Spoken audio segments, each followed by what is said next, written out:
샬롬, 사랑하는 성도 여러분, 귀하고 복된 하루가 시작되었습니다. 오늘도 우리 하나님께서 우리를 불러주시고 또 은혜 가운데 세워주셨습니다. 감사하는 마음, 간절한 마음으로 기도하며 새벽 예배 시작하도록 하겠습니다. 다 같이 기도하겠습니다. 사랑과 은혜가 풍성하신 존귀하신 하나님 아버지 감사합니다. 또 지난밤도 주님께서 함께하여 주셔서 안식하게 하시고 회복하게 하셨습니다. 또한 이 시간, 첫 시간 주님 앞에 나와 예배드리게 하심을 감사합니다. 하나님 아버지, 하나님의 인도하심과 하나님의 능력과 하나님의 비전이 없다고 한다면 우리에게 아무 소망도 없을 것입니다.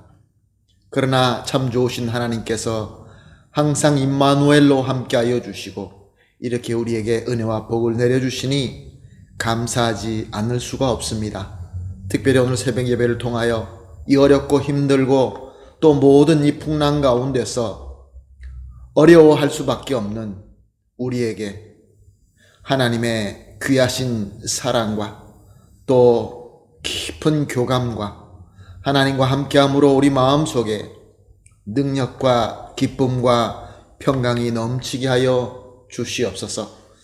약하고 아프신 분들 주님께서 치료하여 주시옵시고 어루만져 주시옵시고 위로하여 주시옵소서. 감사하며 예수님의 이름으로 기도합니다. 아멘. 할렐루야. 우리 다 같이 찬송하시겠습니다. 찬송가 384장입니다. 나의 갈 길 다가도록 예수 인도하시니 384장 함께 찬송하십니다.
아멘. 할렐루야. 감사합니다.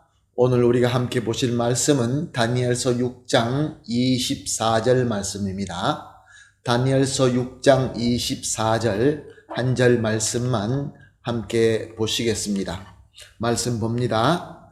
왕이 말하여 다니엘을 참소한 사람들을 끌어오게 하고 그들의 처자들과 함께 사자굴에 던져 넣게 하였더니 그들이 굴 바닥에 닿기도 전에 사자들이 곧 그들을 움켜서 그 뼈까지도 부서뜨렸더라.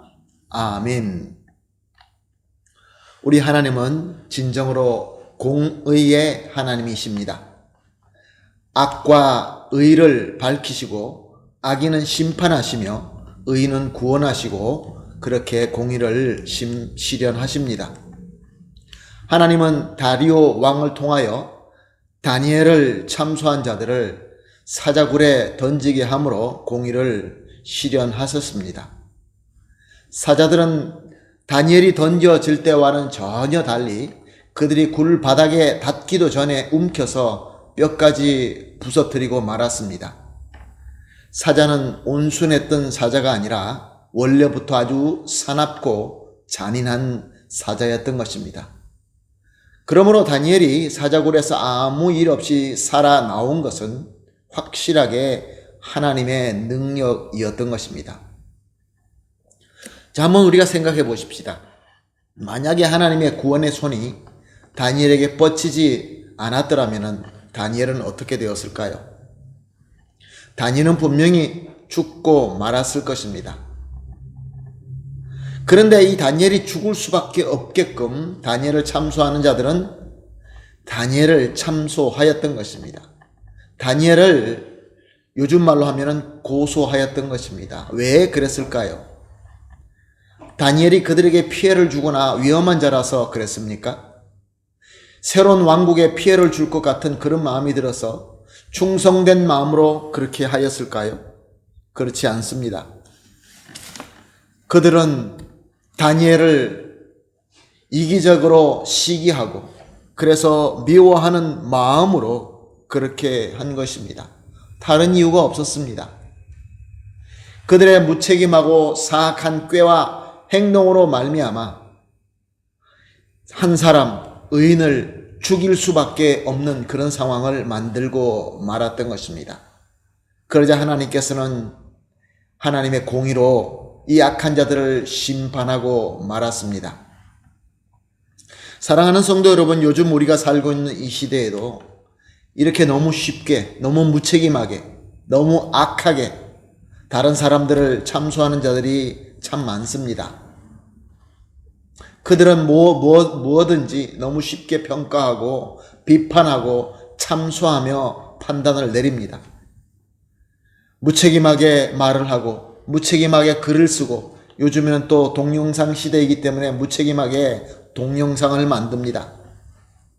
매스컴들을 자기 마음대로 자기가 원하는 대로 자기가 상상하는 대로 그렇게 하지요. 그래서 사회에 얼마나 큰 피해와 상처를 끼치고 있습니까? 소위 표현의 자유의 권리다라고 주장하지요. 물론 현대 나라의 법으로 보장되는 권리가 맞습니다.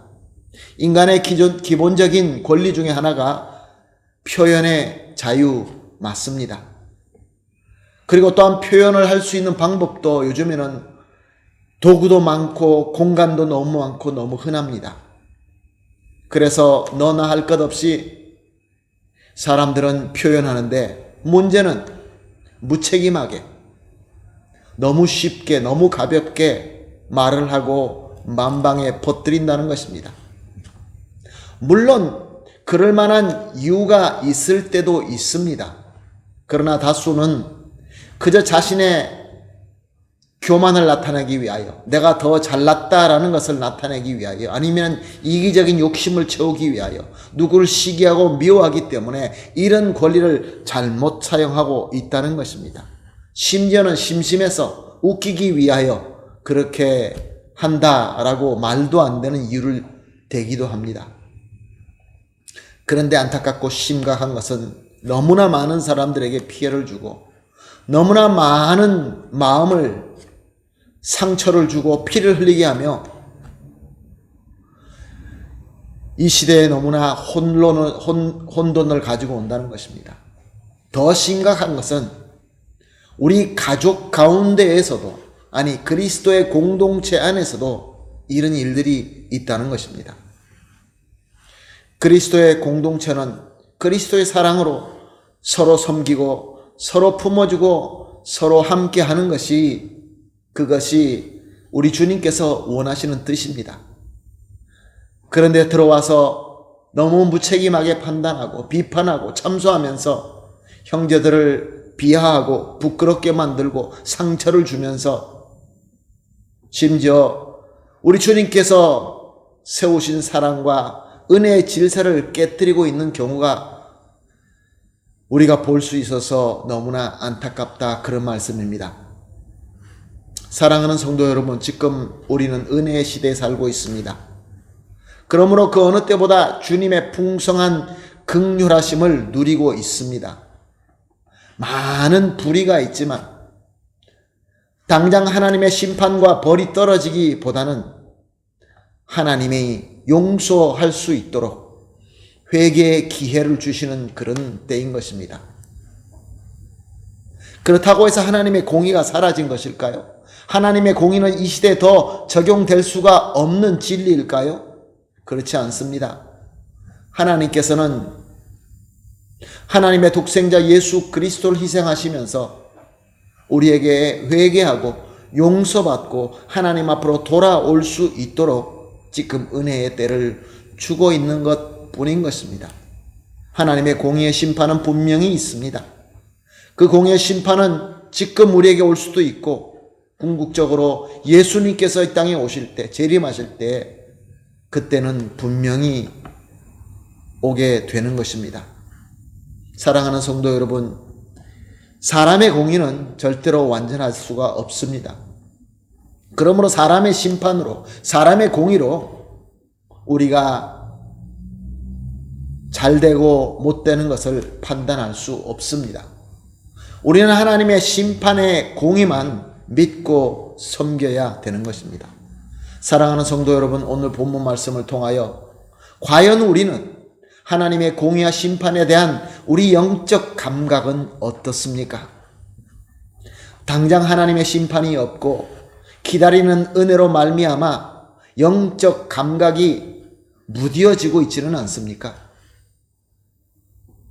회개하라고 주시는 이 은혜의 때에 죄를 회개하지 않고 용서받지 않고 하나님 자녀답게 하나님 거룩하심 가운데 거하지 않는다고 한다면 하나님의 기회가 무슨 소용이 있겠습니까? 사랑하는 성도 여러분, 은혜의 때에 우리가 회개하고 거룩함 가운데 거하십시다. 그리고 하나님의 공의의 심판을 우리가 영적으로 민감하게 가지면서 형제와 주님의 공동체를 더 사랑하고 더 존중하고 그러한 아름다운 교제와 섬김이 있게 되기를 예수님의 이름으로 축복합니다. 그래서 오늘 이렇게 기도하십시다. 기도 함께 할 기도 제목을 나눕니다. 첫 번째, 하나님의 심판의 때에 우리가 있는 것이 아니라 은혜의 때에 있게 하여 주시니 감사합니다. 정말로 귀한 복입니다. 그러나 우리가 죄의 심각성을 깨달아야 합니다. 두 번째로, 죄의 심각성을 깨닫고 진정으로 회개하며 하나님과 바른 관계를 가질 수 있게 하여 주시옵소서.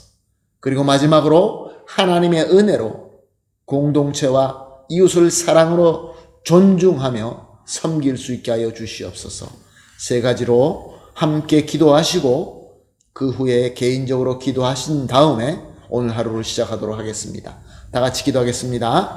하나님 아버지 감사합니다. 주님의 귀한 말씀을 주시고 깨달음을 주시고 새로운 비전을 주시니 감사합니다. 하나님 아버지, 우리가 죄를 지을 때마다 하나님의 심판을 받는다고 한다면 나만할 자가 어디 있겠습니까? 그러나 하나님께서는 지금 심판의 때가 아니라 은혜의 때에 우리를 살게 하시고 우리를 세워주시고 우리로 하여금 영광 받아주시니 감사합니다. 하나님 아버지, 이때에 우리의 죄의 심각성을 깨닫고 하나님의 공의에 대한 영적 감각을 바로 세워서 진정으로 회개하며 하나님과 바른 관계, 거룩한 관계를 맺게 하여 주시옵소서. 또한 나아가서 하나님의 은혜로 말미암아 공동체와 이웃을 사랑으로 더 존중하고 존중하면서 아름답게 섬길 수 있게 하여 주시옵소서. 예수님의 이름으로 기도합니다. 아멘.